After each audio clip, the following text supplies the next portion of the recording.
Hi everyone, welcome to this month's live stream. We're going to be starting in just a moment. I'll be right with you.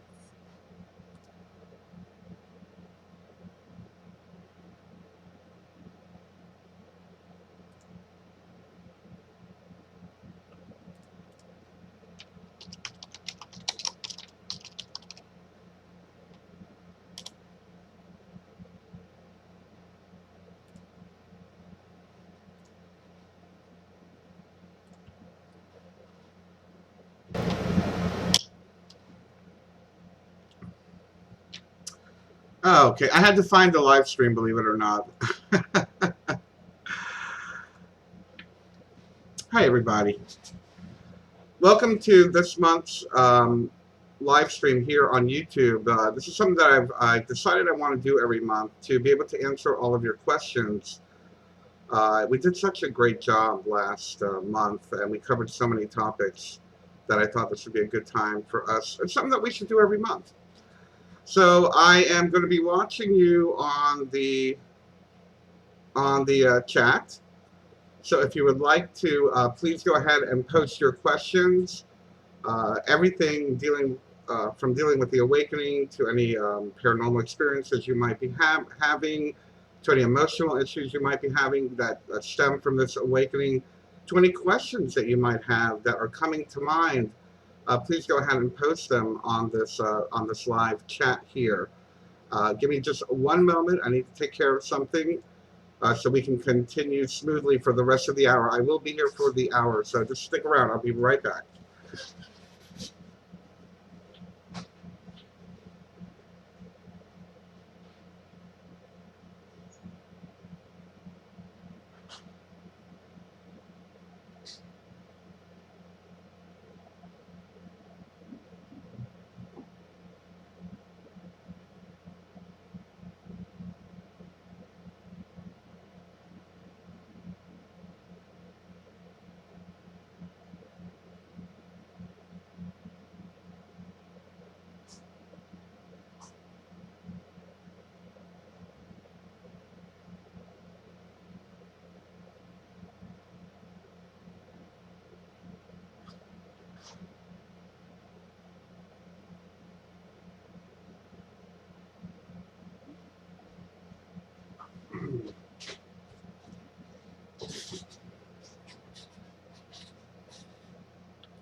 Okay, great. This is great. I hope you all can hear me. I'm not using my my fancy microphone, and I'm looking at the monitor here. There's about a 5-second delay. Okay, very good. Thank you. Thank you.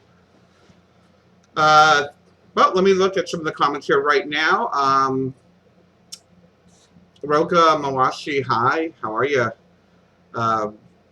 Thank you for the Alchemy Ascension video. It was great. Well, I'm very glad you enjoyed that. That was probably one of my favorites I've done in the last couple of months. I think we got a lot. I think we got to the root of a lot of people's questions when it comes to, what it is that we need to do to connect with that source consciousness. We hear so much from so many different angles. I think that kind of simplified it for a lot of people. So, thank you for that comment, Roka. And hello to Awakened from Narcissistic Abuse. I think I remember you from the Awakened online support group, if I'm not mistaken. How can we tell a dark night of the soul versus a traumatic emotional time? That's a wonderful, wonderful question. Actually, we spoke about that today. Laura Eisenhower was on the radio broadcast today, and we were talking about the difference between reacting to external fear excuse me, and real fear and or anxiety. I guess for me, I'll have to say that the idea of external fear comes from an external trauma. Now, there's something to be said for external traumas being an emotional trauma, like let's say you're in a bad relationship, let's say that you've been in a car accident, But there's also the greater external traumas of the awakening. So it kind of blurs the lines for me as far as what, dark night of the soul versus traumatic emotional time. If you could expand a little bit on dark night of the soul, that would be great. But I feel that, Laura Eisenhower was talking today on the radio show that she's very heartbroken with what's happening or what has happened to humanity, what's going on with the quote unquote global elite and how they're destroying the planet, how they're doing everything they can to suppress our true nature, our true divinity, and our potential. And so to me, while that might be an external trauma, which I have the same one, I feel many of us do, and that is a common denominator amongst most of us that have had this awakening experience, that we need to turn it around and turn that into something that is a motivation, something that will inspire us to create change. Um, when we're talking about emotional trauma, though, on a 3D level, like let's say, again, an abusive spouse, a bad, a car accident, etc. Only for me, only time is going to heal that. I myself, as every other human being, have had emotional traumas, external emotional traumas, and the cliche of time heals all wounds really is true with that. But we also have to remember that while we are allowing ourselves to go through this healing, while we're going through the process of whether it be time healing, therapy healing, meditation healing, energetic healing, we need to also be very courageous and move through the trauma, whether it be, and actually it kind of works both ways, whether it be a dark night of the soul or a traumatic emotional experience. We need to be courageous and really embrace that experience that brought us to this place that we're at. What I mean by that is, if we are suppressing anything, if we are trying to deny that we are feeling something, we're not being genuine. If we are not courageous enough to experience that anger, to experience that trauma, and to get to the root of why we're holding on to that, then it's just going to linger on. I don't know where this comes from, but I hear it all the time. That which we resist persists. So we want to be courageous. We want to be able to move through that. So, for me, I would say a dark night of the soul and a traumatic emotional time can be handled one and the same. Um, for me, one might be a part of the awakening process, and the other might be a reaction to something that's happening around us. I have some questions here from all of you listeners, watchers, etc., that have been writing me. And I've got some really good ones that you all have wrote me. So let me answer one of these. And I don't remember the gentleman that wrote this. Believe it or not, I believe he was a member of Anonymous. But he wanted to know, how can we tell if those who channel, he mentioned a specific name, and I'm not going to say it, but a specific person who is channeling, quote unquote, ETs or information from transdimensional entity or whatnot. How can we tell if they're just another puppet? Are they disinformation? What can we do to discern between a true channel versus someone who might be a puppet, or someone who's spreading disinformation, or someone who is literally just coming from ego?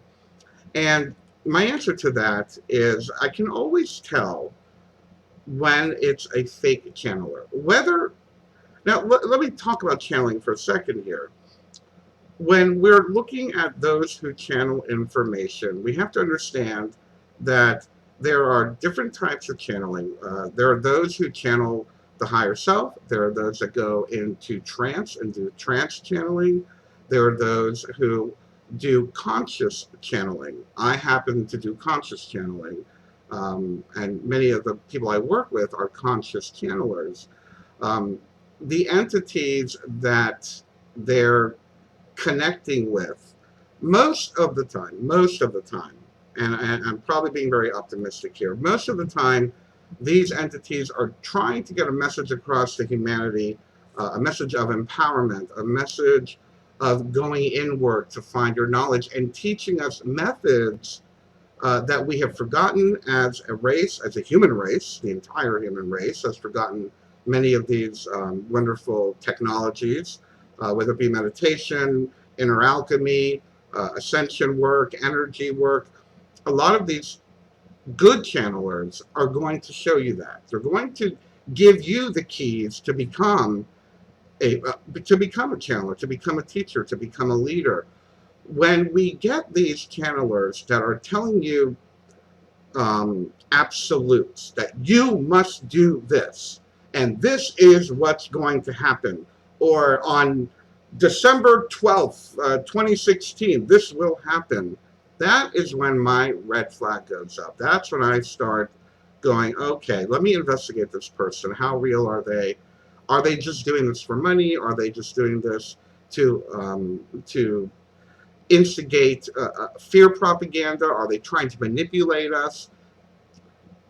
Whether or not you believe in channeling, whether or not you trust channeling, what I will say is listen to the message.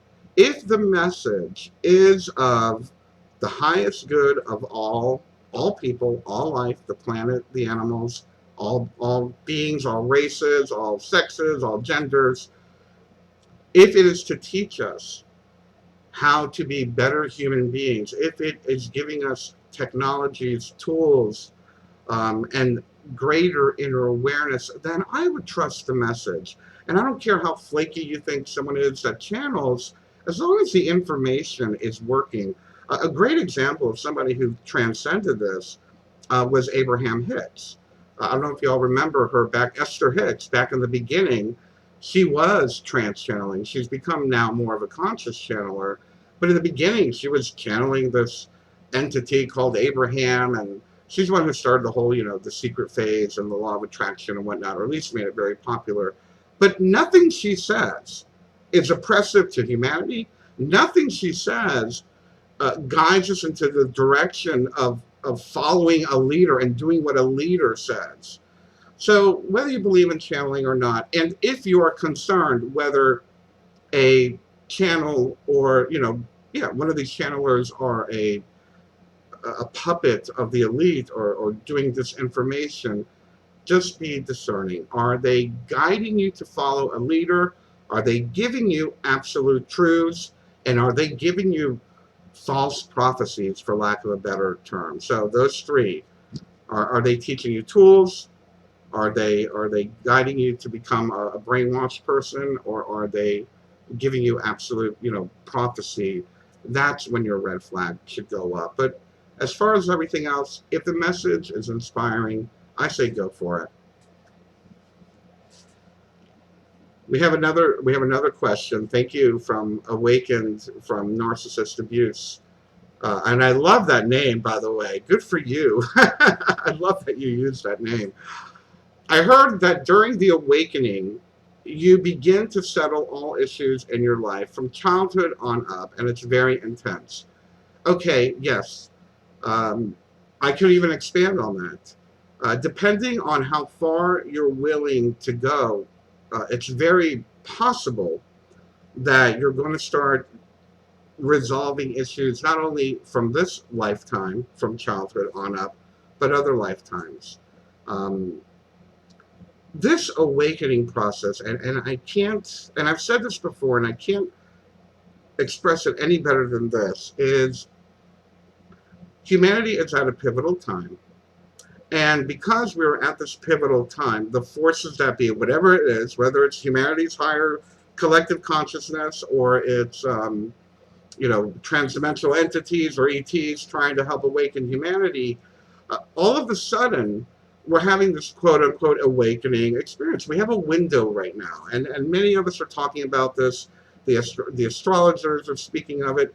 We're having a window now where we can resolve a lot of these childhood traumas, etc., and again, past life traumas. So what I am seeing, and again, what I was trying to say was, what I see this as is it's going through a birthing process. Now, for women out there who have had children, you know this is not a very comfortable process. We are literally trying to push and bring to life the truth. We're trying to bring to life the truth of humanity and the highest potential of what humanity is. And it's not a comfortable process. So we will, whether it be through memory, flashbacks, dreams, or other uncomfortable situations that force us to face tragedy, trauma, to remind us of what we haven't gotten over, so to speak. Remember, the idea of an awakened being, for me, the idea of awakened being is someone who has transcended the ego, someone who is not a prisoner, A, of the global elite, B, of their ego, C, of their community, of their peers. They're a genuine person who has transcended anything that might be holding back their potential. So we are going to be forced to look at childhood issues. We're going to be forced to look at past life issues. We're going to be put into events and scenarios that are going to make us feel very uncomfortable.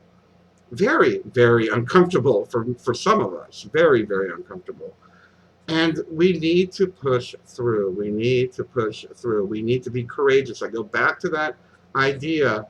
I think I said it last month that, awakening isn't for wussies. We have to be courageous. A this is not a trendy idea that, oh yes, I'm awakened. I burn sage and I wear, I don't know, tie-dye. No, it's not like that. This is a true inner alchemical shifting of our consciousness, of our DNA, of the way that we look at the world. And in order to achieve this, we must transcend that which is holding us back from this infinite potential, this grand enlightenment, this grand illumination, this grand awakening. And it's going to be difficult. It's going to be difficult, but just push on through. We are going through a birthing process. Many of us are going through this around the world. You can see the entire world is going through it. This is not just individual. This is a collective growth for our planet as a whole. I hope that answers the question and makes sense. Hello, Croatia. Hi, Romy. How are you? I'm so glad to see everybody. I'm glad we have a nice group in here. God, we have so many people here today. Thank you. It's so good to see you. I got another question here from. By the way, let me just say this. For the next one, we'll be doing this every month, by the way. If you have any questions that you can't think of tonight, please go to my Facebook page, facebook.com/Bernard Alex Alvarez, and send me the question. I may not answer the question to you in a message. I'll probably end up saving it for these monthly Q&As so we can discuss it. And I'll probably let you know I'm going to answer it in the next month's Q&A.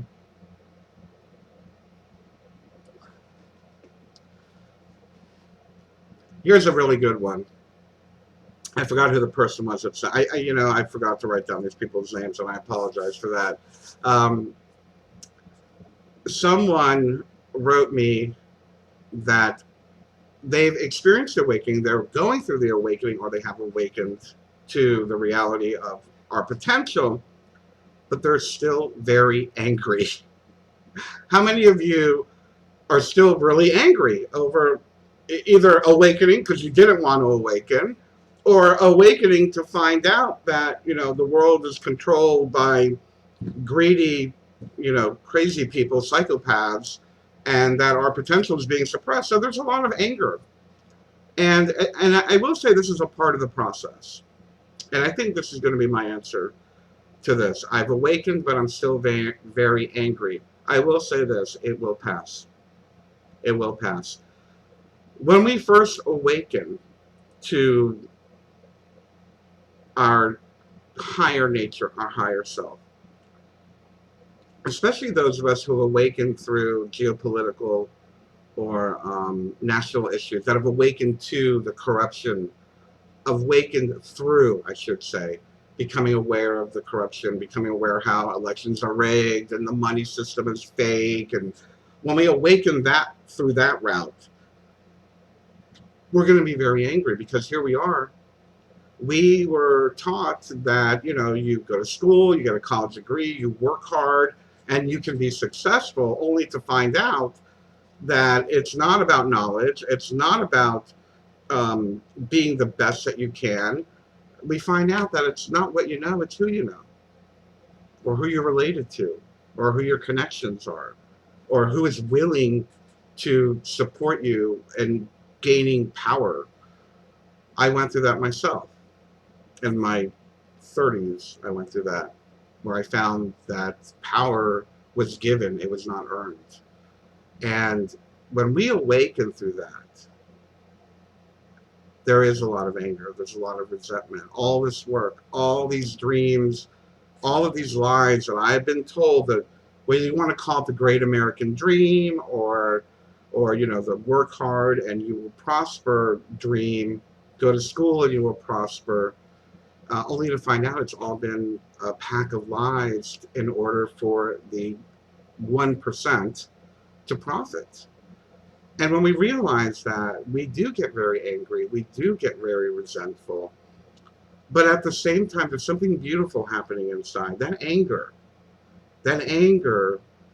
is an emotional guidance system to show you in what direction to go. We need to be angry. It's kind of like, I'll go back to the abusive relationship, because between the external world and the internal world, sometimes the external world is very abusive to the internal world. We get brainwashed into believe certain things, but to do this, we're being abused. We're being abused. We're being taken advantage of. When we realize we're being abused and being taken advantage of, we're going to get angry, and that anger is a part of the healing process. Call it, you know, the 5 levels of mourning, whatever it is that you want to call it. But that anger is a part of the healing process. The secret is not to get trapped in that anger.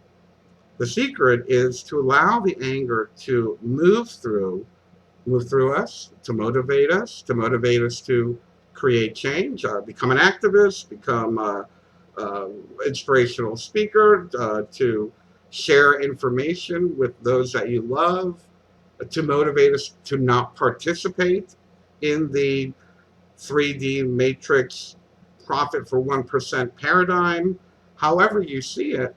But it is a motivator, and it can inspire us, and it does pass. Once you get to the other side, once you awaken to the actual full potential of what you can do and what humanity can do, you're going to be drawn to that, and you're going to be pulled in that direction. You're going to be pulled into the direction of, okay, these people have messed with us, they've messed with me, I'm over it, I'm breaking up with that relationship. What can I do to make it better? You'll get involved with a co-op, you'll get involved with a third party, Green Party or something. You'll get involved with groups that want to help humanity, that want to house the homeless, feed the poor. Whatever it is, you're going to be drawn to wanting to fix it. So I'll say to you again, what the question was, I've awakened, but I'm still very angry. I say, allow the anger to guide you and motivate you to become a part of the healing process. And let that be a part of the healing process. You'll find where you fit. You'll find what it is you can do to help humanity in one way or another. We're all not going to have a YouTube channel. We're not all going to, become a monk or whatnot. We all have our place, and you'll find it. You'll find it. Uh, I will say, it comes from that choice to divorce ourselves from the greed paradigm. I guess that's a good term I'm going to use, the greed paradigm.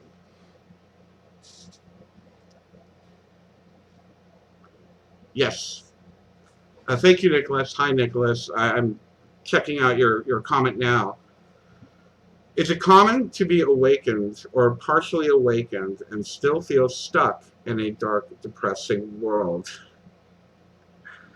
Again, very yes. The answer is yes, but very much a part of the process.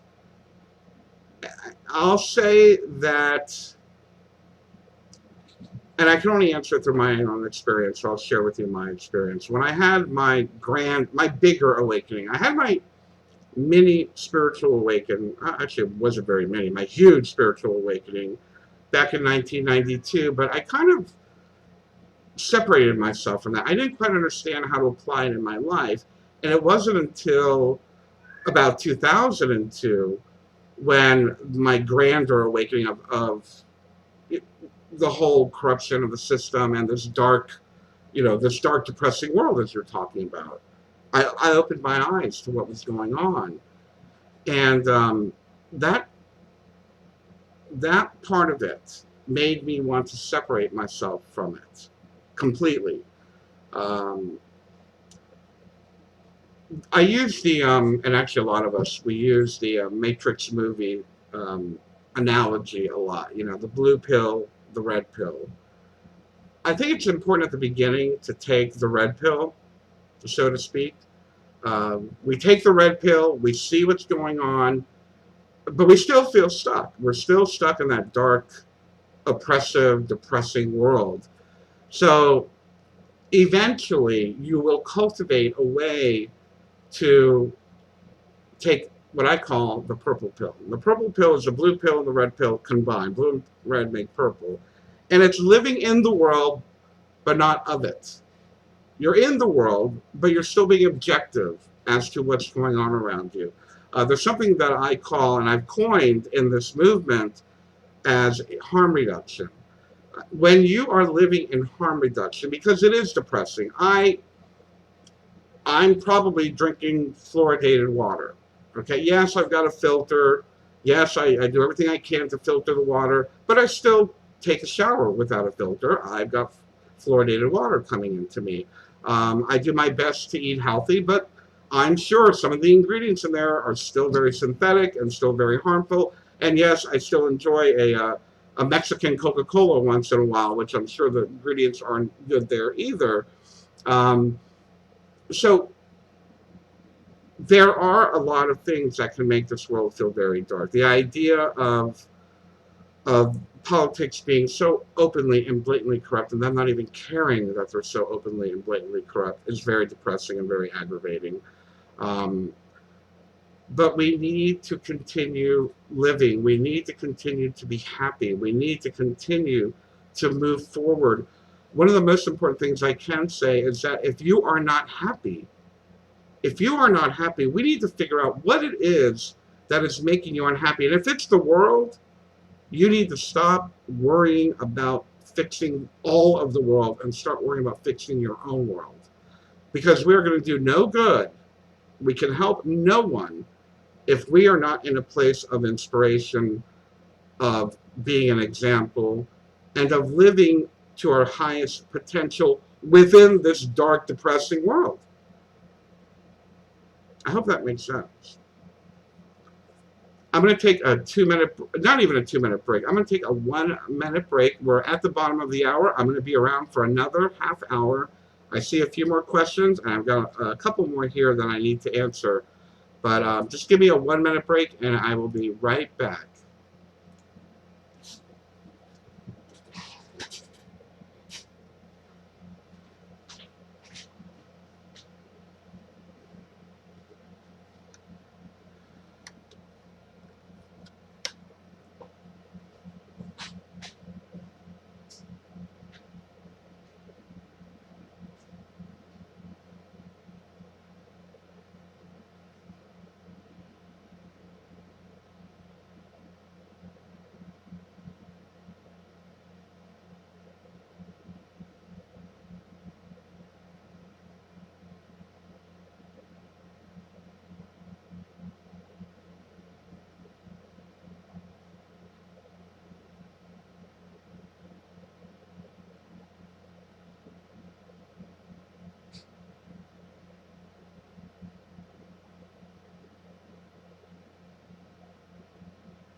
Okay, and we're back. Hi, everybody. Welcome back. Thank you for that. um,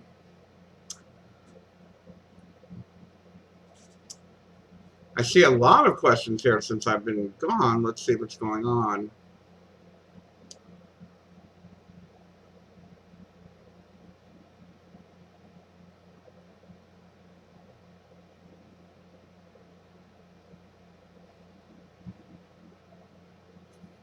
I like that. Triva, I'm reading your comment right now. Would you think it's possible that some, if not all, of the political puppets are losing their puppet masters due to the current political ridiculousness? I kind of feel that they're winging it, kind of.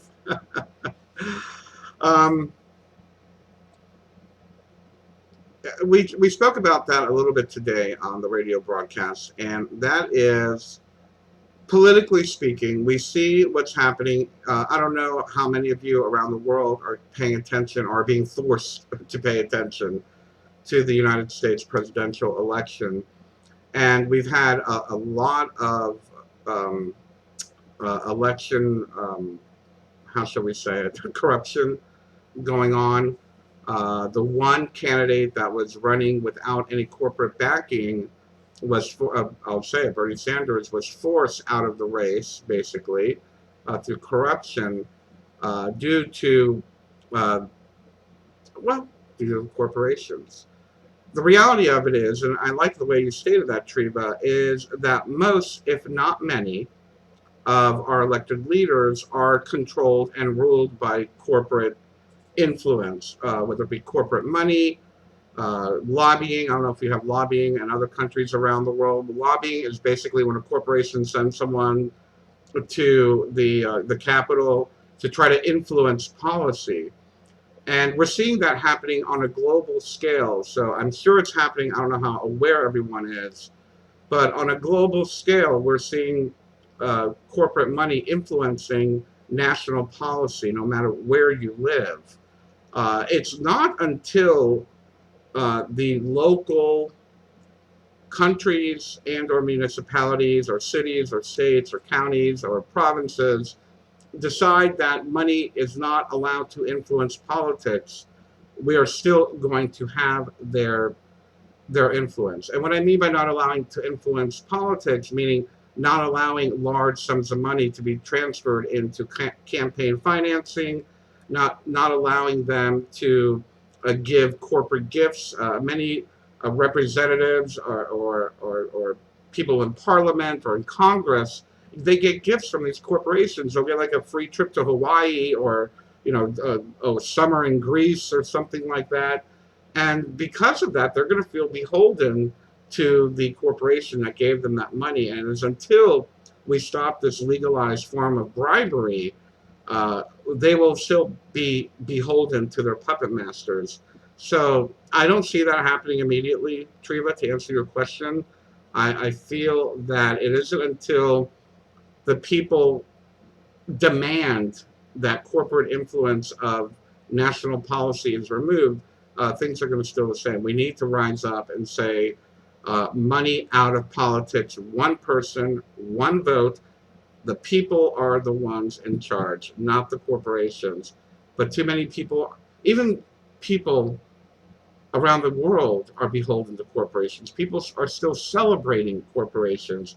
We see it in the Olympic Games. We see it all around the world where corporations are paying and being advertised, and people are wearing their logos. And I see it happening so much right now in quote unquote third world countries. I hate that term, but that's the term that's being used. Developing nations, of people loving the idea of a Coca-Cola plant in their backyard, or loving the idea of Monsanto bringing them grain, or anything like that. And it isn't until we realize that what all they're trying to do is own everything, and by us giving them our power, they own us. So we must stop celebrating corporations. We must stop allowing them to influence policy. And the only way we do that is by not giving them our power, not giving them our attention, and not giving them our money. That is the most important thing we can do. You want to wear a Coca-Cola t-shirt you bought at the thrift store for $1.50? Fine. But don't go out and buy cases of Coca-Cola and drink it every single day. You know. And again, we can't be perfect. We can't be perfect. I have a Coca-Cola right here. I had a Coca-Cola for dinner tonight. I don't have one every day. I call it harm reduction. We do what we can. But don't celebrate the corporate climate, the corporate mentality. We can't support it energetically. We have to say, enough is enough. Thank you for your product, but that's all I want is your product. I don't want you paying my politicians to go to Hawaii or to Greece for the summer and demand it of them. I hope that makes sense.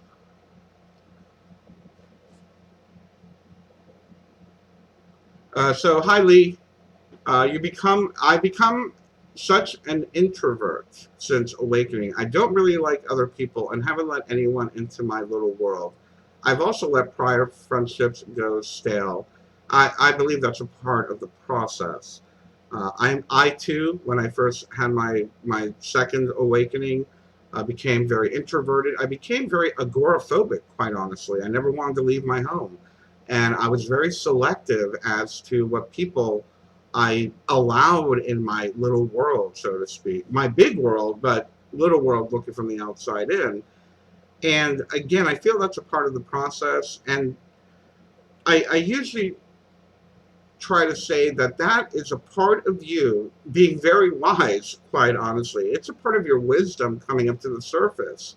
And the reason why I say that is that once we have this awakening, it's important for us to become very vigilant as to what we allow ourselves, our senses, and our energy body to be exposed to. In other words, being in a crowd of people, you're going to be exposed to so many different energies, and especially energies of people that haven't quite woken up, that haven't quite come to terms with the way that the world truly is. They're living in their own little bubble, and you're seeing beyond that bubble. So it's a little bit distracting. It's a little bit depressing, and many people will try to cling on to your energy because your aura has just expanded so brilliantly and so beautifully. I have a video here on my YouTube channel called "How to Create a Psychic Shield," and that'll be very helpful to you, by the way.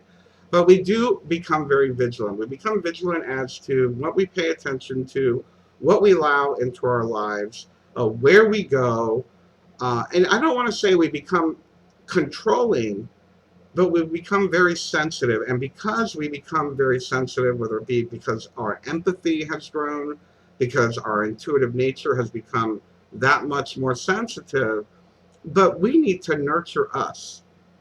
We need to grow this energy, this light within us and let it expand outward. And sometimes old friends, sometimes, being out in public is going to distract us from that. There's a wonderful story and I've shared this many times before. I'm going to share it now. I believe it's Ram Dass speaks of it. I forgot who wrote the story or where it comes from, but there's this ancient story of enlightenment or whatnot, and it's explained like this: that when the tree is small, you have to put a fence around it, or else the sheep will trample it. Funny analogy. Hint, hint, wink, wink. Put it. The tree is small. We put a fence around it because the sheep might trample it. But when the tree is big and blossoms and has all these beautiful branches, it can provide shade for many, many sheep. So that is a part of the process. There's nothing wrong with that. You too will expand your branches. You too will be able to provide shade for many.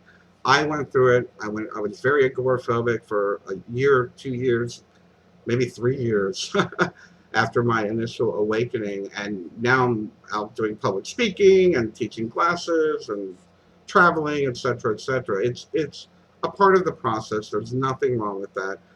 It's about learning how to deal with your sensitivity and learning how to become bigger than the distractions of the outside world. And that is why you're being vigilant. So you'll get through it, definitely. We have another question here. How do you feel with others' energy if you are a sensitive empath? It is so hard to be around other people or in public places without feeling all their negative stuff. I covered that just a little bit right now. Again, there is a way to create a psychic shield around you. Um, and I like the story I just told. It's kind of like putting that fence around the small tree. So create a psychic shield. Make sure that you don't get drained. Be very gentle with your energy. If you're feeling tired, relax. When we are very tired, our psychic shield is very weak, and we can be easily manipulated or have other people come into our lives that will drain us of our energy. So be aware when you're tired. Make sure that you relax. If you're hungry, make sure you eat. Make sure you find time to have joy, to celebrate, to have a good time, to have a drink, whatever it is that you do to relax and have a good time. But make sure you do that. And if you don't want to be around other people, then don't be around other people. Who cares? Really. I mean, other people be like, my friends used to call me a hermit crab. So yeah, I'm a hermit crab. So what? That's what I'm doing. There's a meme going around, and I share it quite often. It's like, I don't think I'm going out today. It's too peoply outside. And it's true. For many of us, it's too much to handle. It's too much energy being drained from us. And I think the most important thing that we can do is to empower ourselves, to expand our light, to expand our ability to help other people. And if we're feeling uncomfortable or feeling drained, we're not going to be able to do that. I see many more questions here, and I just moved the chat, so excuse me for a second. I'm seeing more comments below.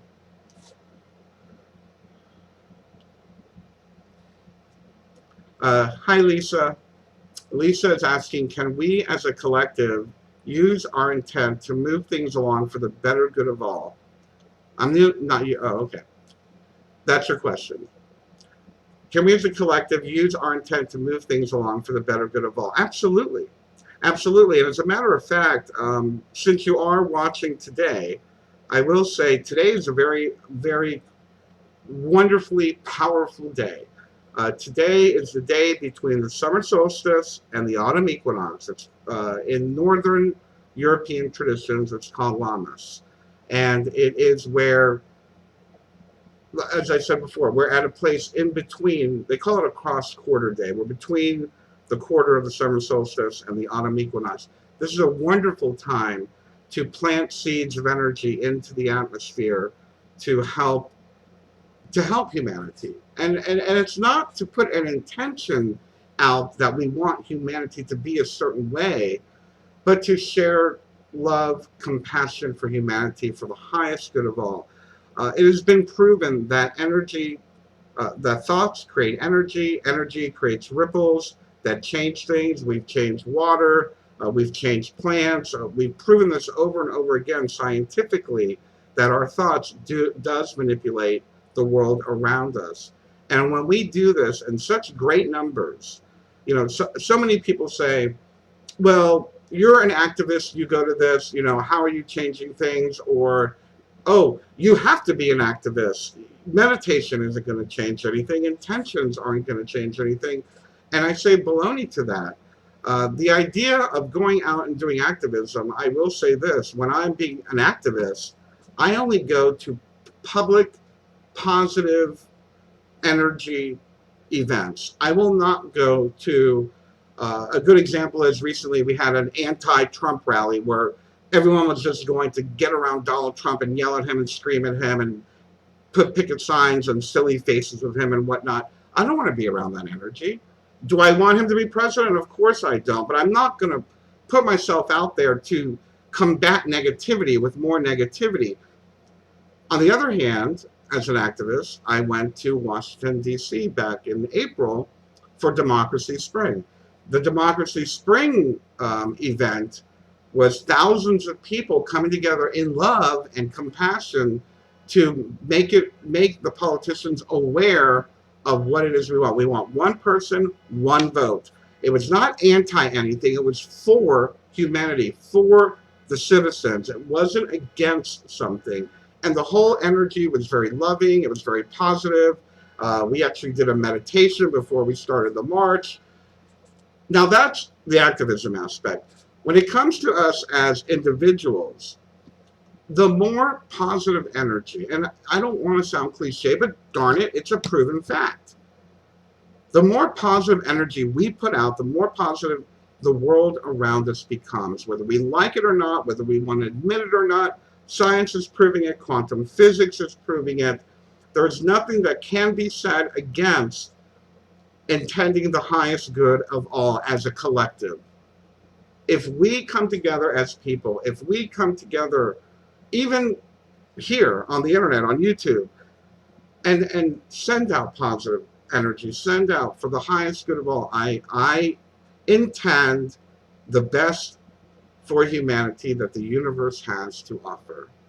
And just leave it at that. I intend the best for humanity that the universe has to offer. And it's going to be much greater than what's going on right now. And it will find its way. Thoughts are energy. Energy is everywhere. Intentions create, thoughts create, and we can change the world just by putting out positive energy and thinking about it, seeing it, feeling it, and knowing it. So whoever says that's not true, they're wrong. They're wrong. Let's move on here. I have another one.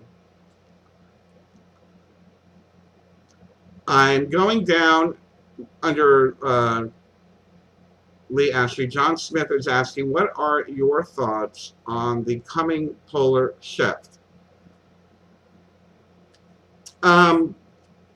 Well, first of all, I would need to have more information. The only times I've heard of the coming polar shift have been from fear porn websites. I have yet, now, have we proven that the poles are shifting? Yes, they're shifting. But all I'm hearing from these other websites, it's going to happen tomorrow. Actually, it's been happening for about 10 years. I've been doing this for 20, 30 years now. But this polar shifting has been a headline for about 10 years. And tomorrow, 2012, remember 2012, the polar shift, it's the end of the world. Yes, the poles are shifting. The poles are shifting, but it's not happening very drastically. I would love to find more evidence, and I would love to hear more references that I could look at from somebody other than Alex Jones or one of these other websites, that this shift is going to happen very rapidly. Is it happening faster than usual?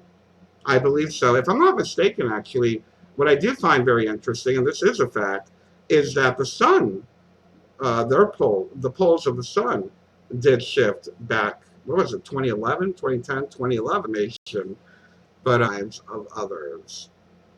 How can we connect with the higher spirit energy to create positive change in our lives and the lives of others?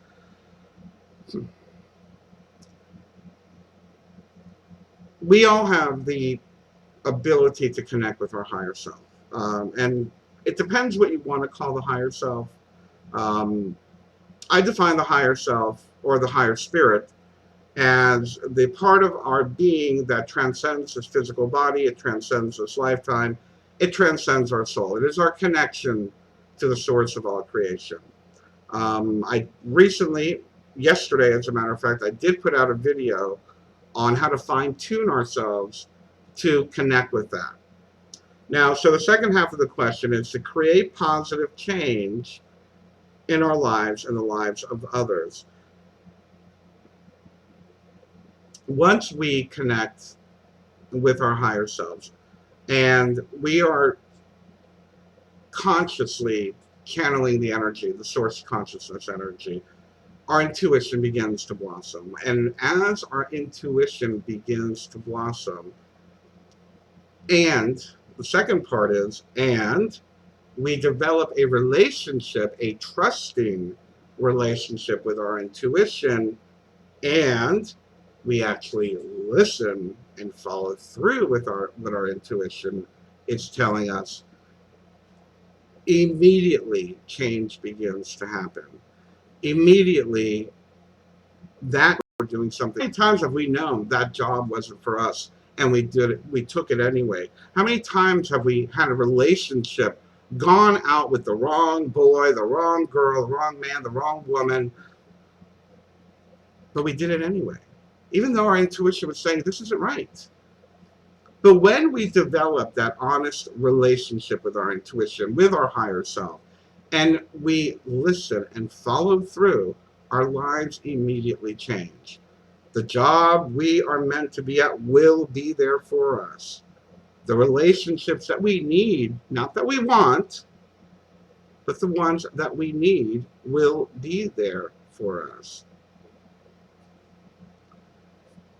It's all a matter of the dominoes falling, in the order that they are.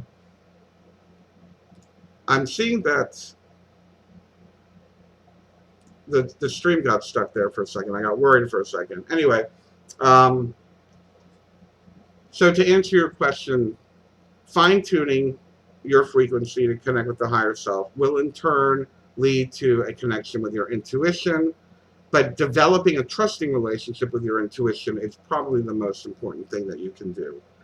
Listen. When your intuition says, don't take that job, don't go out with that guy, don't go out with that girl, your life is going to get better. And as your life gets better, you're going to trust that intuition more. You're going to allow that divine energy to flow through you more. And in turn, it's going to help change the lives of the people around you. It creates a ripple. Whether we want to admit it or not, every action, called the butterfly effect, creates a ripple. And it will continue to ripple out there and change the lives for everyone.